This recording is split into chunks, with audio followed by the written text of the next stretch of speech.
What's up, guys? It's Coach Grant with First Down Training, and today we're going to be breaking down how to run a perfect slant route. So we're going to be talking about how you guys can run a slant route versus inside shade man coverage, and then how you guys can actually run a slant route versus outside shade coverage. So I hope this video helps you guys out, but before we get into this video, fellas, I want to talk to you about a great opportunity to help your guys' skills improve this offseason. You can get an 8-week-long daily wide receiver route running training schedule. So what you'll get access to is 8 weeks of specific workouts with on-field drills for wide receivers to improve their route running, press releases, catching ability, explosiveness, balance, and the work. So pretty much it's all the drills that cover all the things that we cover in our breakdowns and our videos that we post on this channel, but it's drills with sets and reps and an instructional video explaining each drill. So if you guys want a full 2-month-long wide receiver training schedule, check out that very first link in the description below. Let's get started with this video. So first things first, anytime that you have a DB who's lined up inside shade, to be able to pick a release to decide what you want to do is you have to know why he's lined up there. So he's lined up inside shade to protect the inside. So he does not want to give up what? He does not want to give up slants. He does not want to let you run a drag. He doesn't want to let you run a dig.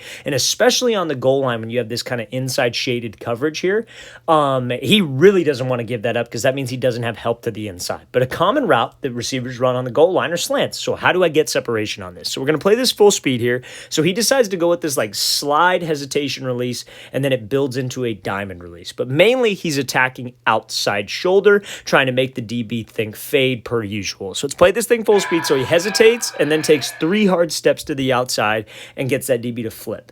That is what we need to do every single time. Regardless, you want to think of it almost like, let's say he had to run a post route, right? Like let's say the DB was inside shade and he was an off man and you had to run a post route.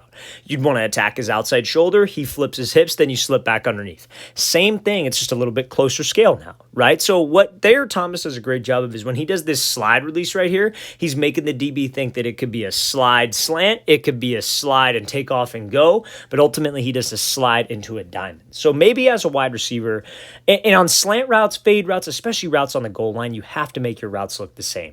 That's how guys get separation. Guys don't get separation by having 8 different releases for 8 different routes. They have maybe about 3-4 core concepts that they try to work with their releases, and they try to apply that to a bunch of different routes to make themselves unpredictable. So when you come off the line of scrimmage here, Thomas could have done this at one point. He could have slid off the line, got the DB to jump. He works a crossover and he runs a slant. He could have got that DB to sit to the inside now, and what he could have done is he could have slid to the outside and taken off and ran a fade.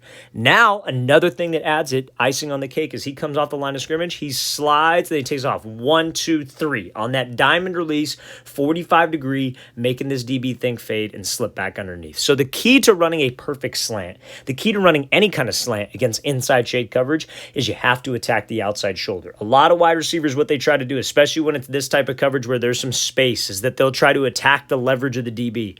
If this DB's lined up inside shade and you go to square him up, he's going to simply keep his leverage and not allow you to cross his face. His goal is to do whatever he can to not let you cross his face. Let's play this thing again, full speed one more time. Great job sliding, taking off on that diamond, and then throwing him by to create space on that slant. So now, last clip we're going to look at here is a DB who's shaded to the outside. So when I have outside shade coverage, what does that usually mean? When do I usually see that? So outside shade coverage, I usually see that type of look when the DB is expecting an outside route. So how does he expect an outside route? That is when usually the wide receiver split is cut down and you're closer to the lineman. Or, for example, he has help to the inside. So it could be like cover 2. It could be like cover 1 robber. In this case, it's man coverage. It's not zone. So it's probably not cover. It's obviously not cover 2 that they're working here. But they're working probably like a cover 1 robber situation where he has help to the inside. So the mistake a lot of receivers will make against this outside shade look is they will just run straight there. They'll just try to get to the inside and go run the slant. But that's exactly what that DB wants you to do. He does not want you to get the outside release. He does not want you to run and set him up to the outside. He wants you to just take what he gives him right away, right? So let's play this thing full speed. So this receiver shows a great example of how attacking leverage in this situation can get you open. So he comes off the line, 1, 2, 3, attacks the outside, very similar to that diamond release that we were covering earlier, but he's attacking his leverage essentially. He's outside leverage, so when we attack him outside, why is he outside shade?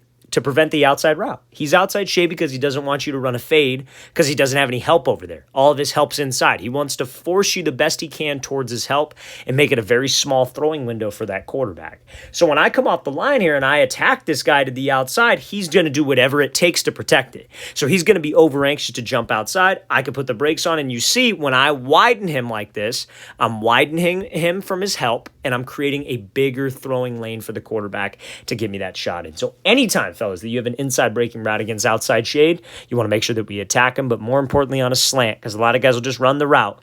Can't be doing that. We have to attack his leverage, and we have to move him off the platform for a bigger throwing window. Let's watch the thing again, full speed one more time. Great job attacking him off the line, widening that DB, and making that catch over the middle. All right, fellas, I really want to thank you for watching. I really appreciate it. If you guys have any questions at all, don't hesitate to leave those in the comments section below. We always appreciate the feedback. It's always great to hear from you guys, and you guys help keep the channel rolling, so we definitely appreciate it.